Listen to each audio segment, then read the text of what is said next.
What up, familia? It's your favorite Puerto Rican Brooklyn Philly, and I just wanted to jump on here real quick and see what's up.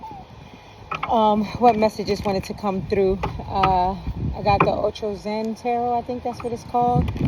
And yeah, it's windy. We're at the park.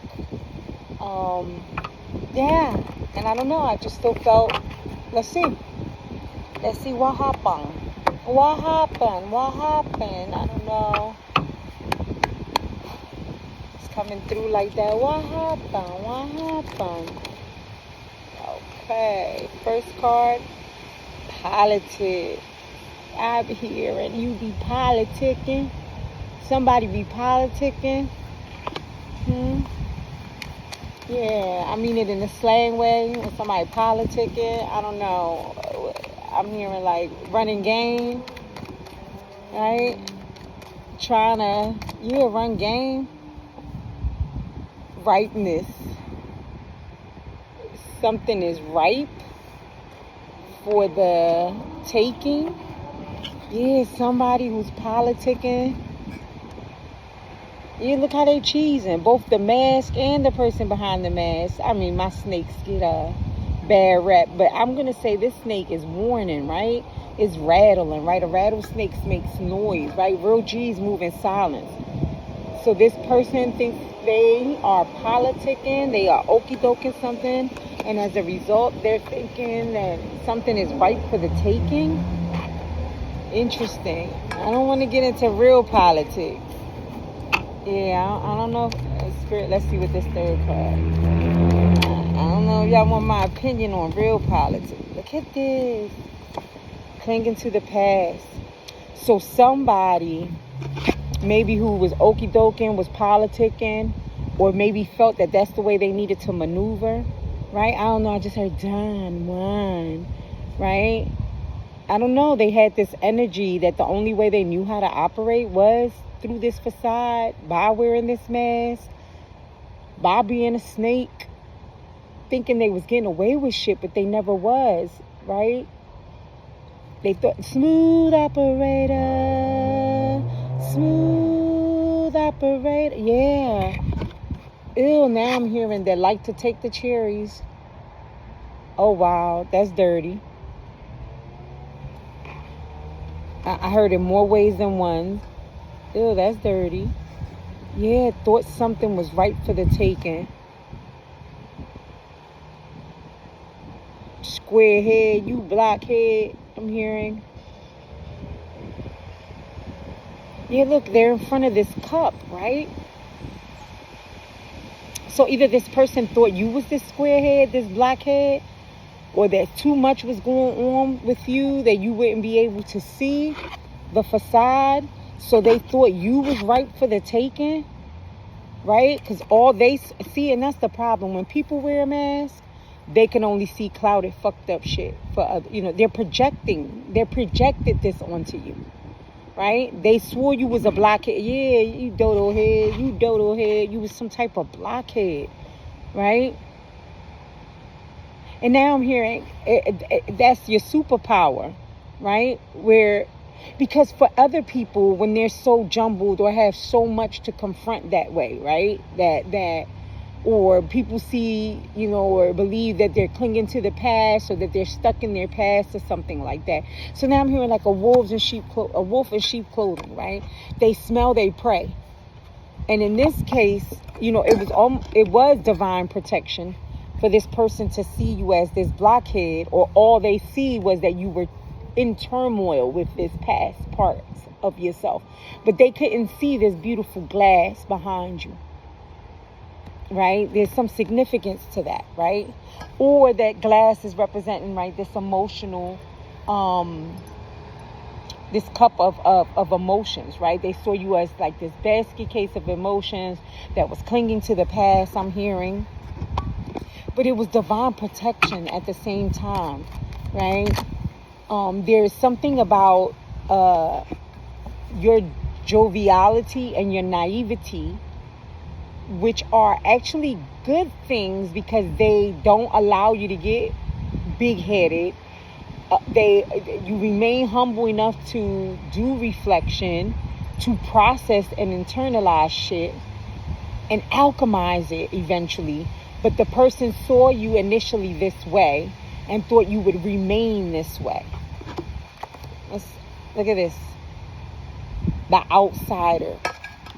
Whether they saw you as an outsider or now they stand as an outsider looking in to what you've created, right? Because again, they thought you were going to be stuck in this energy and then clinging to the past. They thought, right? So now I'm getting the scenario that this person, they were politicking, this was their plot, right? I'm seeing the word politicking, and I'm like making words out of it, right? Root words I'm hearing out of it. But their plot was that if they, behaved in this manner, with this shystiness, this facade, that is what created the ripe environment to keep you clinging to them, and you wouldn't step away. Whether it's a job, a relationship, a friendship, a community, whatever, right? And they thought that you were trying to isolate you and thinking that you would remain this outsider, or now they've become this outsider. And look, the gate is locked. And these are beautiful energies, right? Gold and pink and green, filled with love and wisdom and goodness and cotton candiness I'm hearing, right? And now they are locked outside. And then look what it is too, is a child that's locked outside. So although they pretend with this facade, deep down inside, there's this child that's scared of abandonment and rejection and of always being left as an outsider. So they feel like they have to politic. Interesting.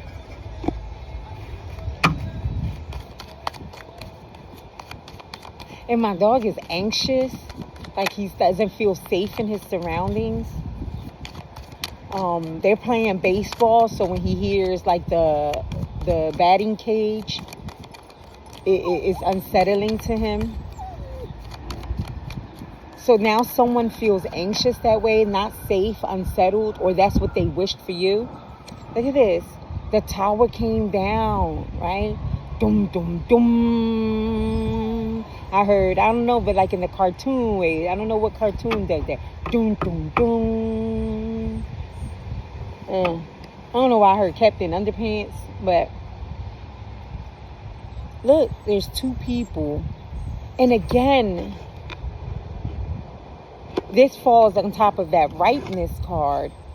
So again, this person was under the impression that they were causing the right cocktail, I'm heard, to cause this internal tower for you, but it wound up backfiring. And again, because look, so if it caused it for you, how did they think it wasn't going to cause it for themselves?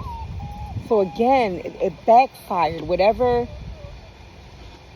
sick, twisted plot based on childhood trauma, fear and rejection and abandonment issues. Yeah. So now this person, again, I'm hearing what they wished upon you, right? They feel like the outsider. Their internal world, right? Because this is a person and this is their internal world, has hit their fan, right? Ish has hit the fire, not fan, right? Came crumbling down. And now, and not only did it crumble, but it intensified, right? It intensified. I don't know, I'm hearing it's on fleek, it's times 10, right? All right, Spirit, what do you say? This is, or, this is what they created for you, but you were able to alchemize it as a result of keeping you an outsider. If it was a job, a community, a friendship group, a family, right? They forced you to go within, right? And to crumble whatever false beliefs you had of yourself and of the situation, right? And although they physically kept you detached initially, right? And not just them, I'm hearing, spirit, right? With that bolt and chain, right? it caused you to then internally separate, right? And this was even more powerful than this gate that they created, because now you detached from within. I'm hearing, mental systems, mental beliefs that kept you blocked, and even accepting this abandonment, rejection story from your childhood trauma crumbled as a result. And now you have this surge of energy, right? Because I'm getting different scenarios now. That is intensified, and I don't know. I just heard core. It's all about the comeback, right? So now your comeback is crazy. Now you're coming back, like I'm hearing, now I'm hearing the phoenix rising, like stronger and larger and harder than ever, right? I mean, look at that. Focus, blaze, like it caused an internal transformation that now has an intensified, and now this is like the Eight of Wands to me, that is causing this intense speed of energy to move forward, but focused and determined and resilient, right? And I'm hearing glow up energy. All right, my poor baby is freaking out. So there's something about that. Don't freak out. You're safe, right? It's all an optical illusion, right? Man's rejection is God's protection. Look at this. Yes. And it's intensified this so that it can melt you, right? I'm melting. But for that person, they may feel like they're melting like the Wicked Witch, and it might be you even felt it that way. But this was a good thing, because there was this sense of coldness, this detachment, right? We gravitate towards individuals that we can resonate with, right? And if they were emotionally blocked, if they were emotionally holding back and cold in certain aspects and emotionally detached, then there were aspects and parts of you, right, that was also doing that. And I love how each card, this one is internal, right? This is the outer shadow here. This is the outer shadow here, right? They're all talking about this internal reformation, I'm hearing. Ew, not just transformation, a reformation, right? To fully reform something, right? I don't know. Now I'm hearing the 99 Theses. If you know, you know, right? When Martin Luther tacked them on the church doors, saying, "No, we tired of the politicking." The okey doke, keeping the Bible in Latin so we don't read it and understand it. No, we want to be able to read and interpret this thing for ourselves. We deserve divine relationship. We don't need you to be an intermediary on our behalf. We can read this thing ourselves. We want to form relationship, right? And yes, relationship is an internal relationship with self, with divinity. And it is with divinity, essentially, right? Because when you align with self, when you align with self, you're aligning with divine consciousness, with the oneness, right? Ew. Okay, one more, because that's not... Look, oh my God, I hate this up. Look, they just... Yes. We are one. Heartache to heartache, we stand. Yes. Love is the battlefield. And not that love is a battlefield, but there is like this the intensity card again, but this intensity of wanting to love ourselves and love ourselves deeply and wholly and authentically within, right? Yeah.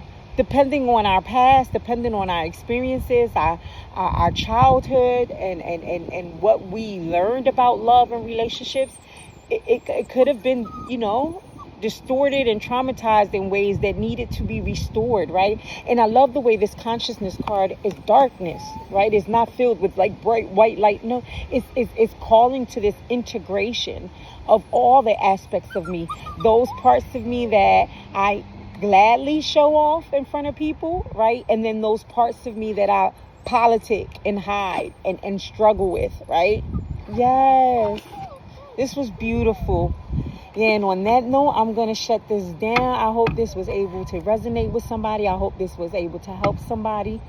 I think the key message here is whether it was with somebody else, a community or whatever, it was so much bigger than them, than the job, than the community, than the friendship, than the familial relationship. It was so much bigger. It was about your internal growth, your internal healing, your internal restoration and integration into wholeness and full acceptance of yourself and authenticity, right? So that you can, beloved, essentially become one with self, which then makes you one with divinity, with divine consciousness, right? And then that ultimately allows you to, say namaste, I'm hearing, right? The divinity in me recognizes the divinity in you, in others, right? Hey, ashe, amen, and amen. Until next time, beloved, have a beautiful one on purpose.